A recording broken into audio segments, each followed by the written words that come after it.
Ang GMA News TV ang pinakaaabangang news channel ng GMA News and Public Affairs. Ide-deliver po ito sa wikang Pilipino at mapapanood hindi po sa cable, kundi sa free TV. Sagot po ito ng GMA News and Public Affairs sa mga manonood na naghahanap ng mas mahabang oras para sa makabuluhang balita at impormasyon. Ito ang paraan namin ng pagpapalawig ng serbisyong totoo ng GMA Network at paraan din po ng pasasalamat para sa patuloy na pagtitiwala sa atin ng publiko. At higit pa rin po naming pinalakas ang aming reportorial teams. Araw-araw din ang serbisyo publiko at pagtugon sa mga pang-araw-araw na problema.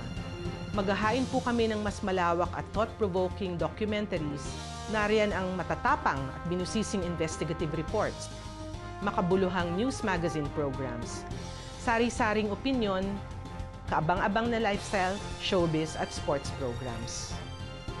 Pangungunahan ng mga haligi ng News and Public Affairs na sina Mike Enriquez, Mel Chanco, Arnold Clavio, Vicky Morales, Howie Severino at Jessica Soho, kasama ang buong puwersa ng inyong pinagkakatiwalaang GMA News and Public Affairs. Oras-oras ang pagbabalita mula umaga hanggang gabi. GMA News TV Channel 11. Oras-oras. Alam ko! Simula February 28.